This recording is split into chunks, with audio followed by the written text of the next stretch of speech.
Okay, we are back for Rambo, First Blood Part 2. Now, in the video for First Blood, we were criticized for being disrespectful to the plight of war veterans. First Blood tries to show the human side of war, and we were blasted for expecting to see an over-the-top action film. We have listened, and we've learned from our mistakes, and so for today's video, I brought in a specialist on post-traumatic stress disorder. So please welcome Dr. Gerald Feynman from the Feynman Institute in Boston to the studio. And thank you for being here, Doctor. Yes, thank you for having me. Absolutely. Now, as we watch First Blood Part 2, we will be asking the good doctor for his insights on the emotional and traumatic side of war that I'm sure this movie will showcase just as thoughtfully as the first one. We begin with John Rambo in the middle of his prison sentence when he's visited by Colonel Troutman, who has a top-secret mission in the Far East, and Rambo is one of the few people capable of completing it. The mission would take Rambo to a prison camp that he escaped from in 1971, and if the mission is a success, he could get a full pardon. Now, Doctor, do you think this is a good idea for Rambo to go back into combat? Kind of like a face your fears type situation. Oh, absolutely not. Rambo is a damaged and tortured soul. The last thing you would want is for someone in that situation to be sent back into combat. Rambo needs counseling, not a mission. Okay. But like, my brother was afraid of bees, and so our dad took him to a beekeeper farm, and he got stung like 80 times, but he survived, so he then realized that bees wouldn't kill him, and so therefore he was like less afraid of them. Wouldn't this be the same kind of situation? Absolutely not. I agreed to do this interview because your producer assured me that you were well studied on PTSD and that we would be having a poignant and thought-provoking conversation on the effects of PTSD in war veterans. So far I find this movie and your knowledge of the disorder to be profoundly lacking. I hope that you're not wasting my time and that this movie will respectfully deal with the trauma of war. Oh, I'm sure it will. The first one kind of started out similarly, and then it was like so respectful. So Rambo is released and meets with Erickson, played by Martin Kove, who must have it in his contract that his characters have to be Vietnam veterans. And Erickson and Rambo hit it off famously. This place may not be heaven, but at least you're out of the joint.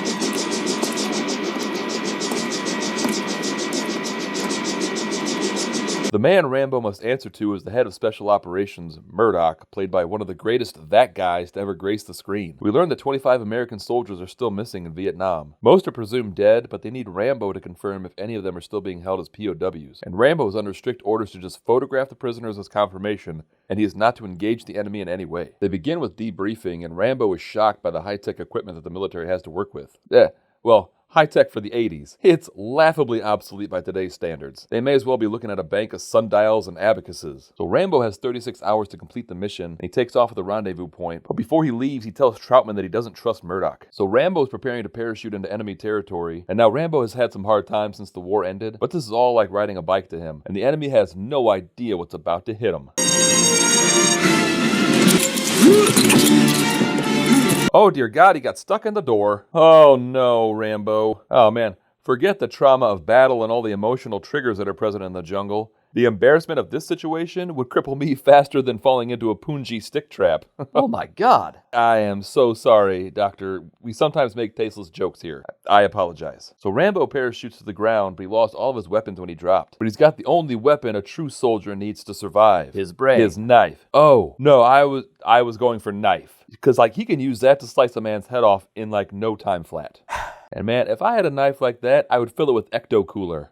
How awesome would that be? And the quickest way to show what a badass someone is to have them quickly grab a snake by the snake's version of a neck. I think all the big-name action stars have done it at least once. But as far as I can tell, Jean-Claude Van Damme is the only one to punch the snake in the snake's version of a nose. Rambo runs into his local contact person named Ko, played by Julia Nixon, who distracted nerd fans will recognize as Miss Chan from the movie Sidekicks. Oh man, go watch my breakdown of Sidekicks. That video was one of the fastest growing videos I ever had, but then it somehow got hijacked by a bunch of horny assholes who would only watch for 10 seconds and then click off once they realized there wasn't any nudity or anything in it, and then YouTube stopped recommending it. And this is 100% true. I should do a whole video just on the experience of trying to upload Sidekicks. It was awful. And Ko has arranged for a boat belonging to pirates to take them downriver. They make their way to the camp, but it's seemingly deserted. And even though Rambo's mission is to only take pictures, he gets ready to take the enemy out. But I thought you're supposed only to take pictures. Hoko. This man terrorized an entire mountain town because some cops were mean to him. Total destruction was always going to be the end game here. So Rambo employs all the tactics he learned against the powerhouse threat known as the Hope Washington Sheriff's Department. I need to step out to make a phone call real quick. Oh, okay. So Rambo finds the POWs but can only free one, and so then Rambo goes into beast mode and gets his first confirmed kills since the middle-aged sheriff deputy Galt screamed like a baby as he fell to his death.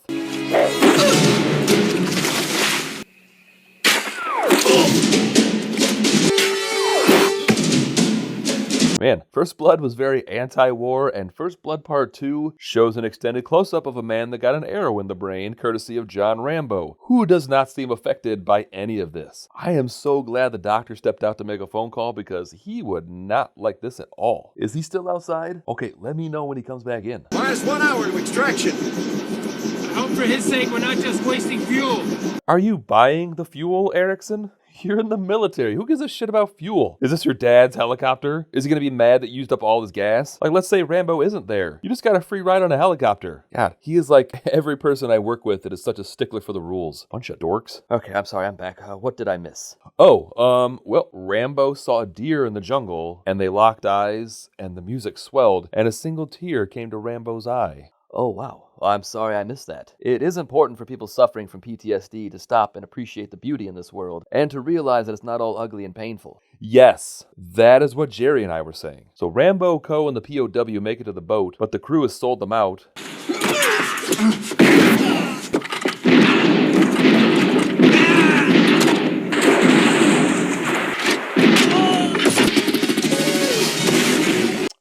Okay, so now Rambo just annihilated 10 people in the matter of a few seconds. Okay, yes, he did. But I mean, couldn't Rambo be internalizing all of this and then have an emotional breakdown later? Like, I'm sure he's traumatized by that.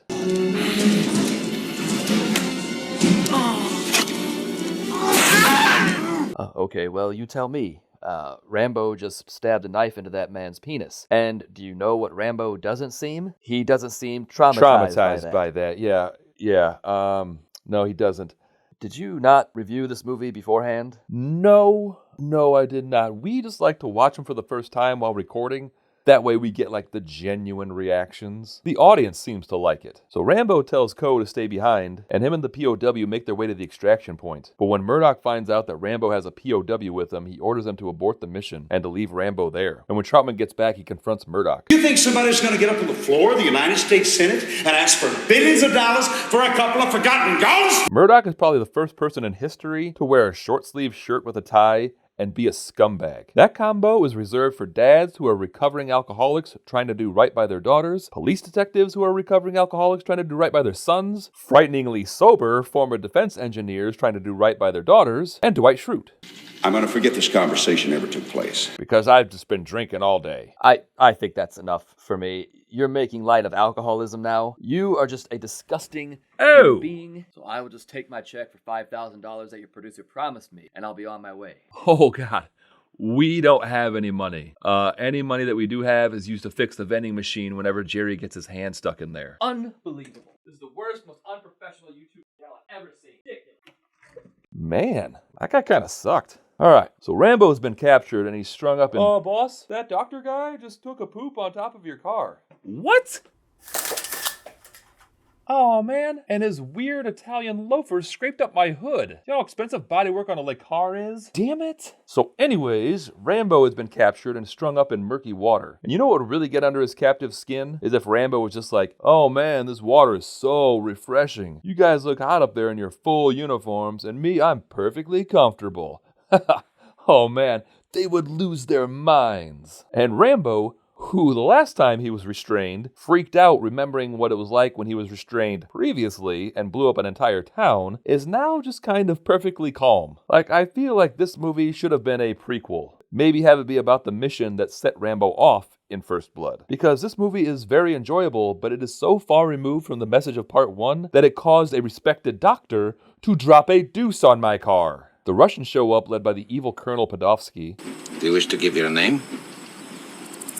Now, what possible harm can that cause? I don't know, like, you could open a bank account in my name, you know, and, like, buy a bunch of embarrassing stuff. What? And everyone would be like, hey, look what Rambo bought. And I'd be like, no, it wasn't me. It was Colonel Pavarotti.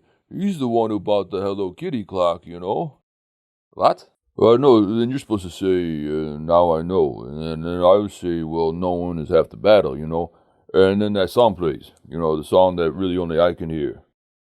Seriously, what? John Rambo! And Podofsky demands that Rambo contact headquarters and say that he's been captured and that the military shouldn't send any more men, but Rambo refuses. Ko infiltrates the camp disguised as a prostitute while Podofsky tortures Rambo.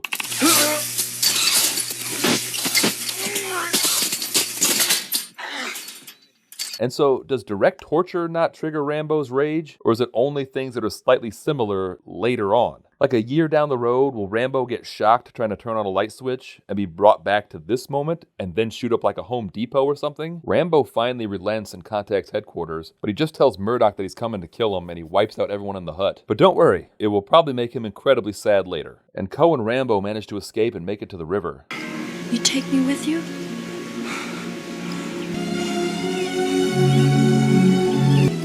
I think you made good choice. Okay, so apparently the most surefire way to not be affected by the ravages of war is if you get a girlfriend out of the deal. Like, good for him, he's smiling. Okay guys, this time I think Rambo's gonna get the area. Oh my god. You not forget me. No, I'm sure he won't forget you. He'll probably see a waitress get yelled at years later and imagine that she is you and wage all-out war on an Applebee's. 2 managers will be killed before the night is through, but honestly, why the hell do you need 2 managers for 1 shift? If Kevin can't handle the responsibility, then get someone in there who can. So Ko is dead and Rambo is no longer fully human. He's really more animal than man at this point, and he dispatches the rest of Podofsky's men with ease. It's like the equivalent of fighting 20 Brian Dennehy's. It's like nothing to Rambo. And the remaining soldiers, Rambo either burns alive or blows up with his awesome exploding arrows. And then Yashin begins attacking him from a helicopter, and Rambo does an amazing Jaws 2 impression.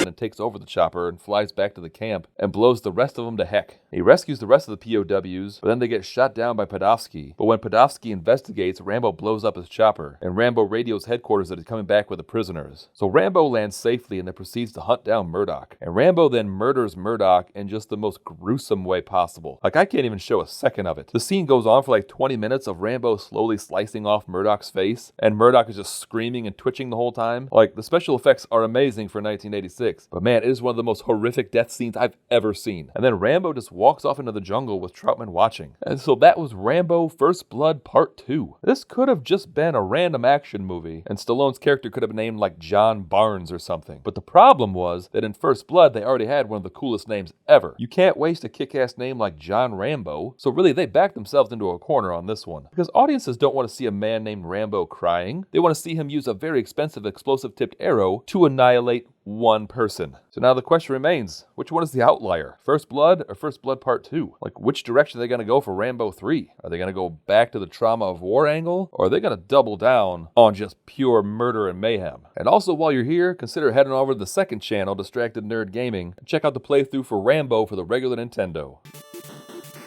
Damn it. Damn it. Damn it. Damn it. I'm an elite warrior and I can't jump over a fish. Damn it. Shit. Shit. Oh. And I am beyond lost. Shit. Shit. Damn it. Shit. Damn it. I have to crouch to kill these freaking apes. I guarantee you I could kill an ape standing straight up. Just jumped right into a bullet. That's cool. So happy to see you safe. Let's get out of here. Hey, I'm lost. Can you tell me where I'm going? Damn it. Damn it. And I died. And sadly, those are the only clips I could find that make me look good.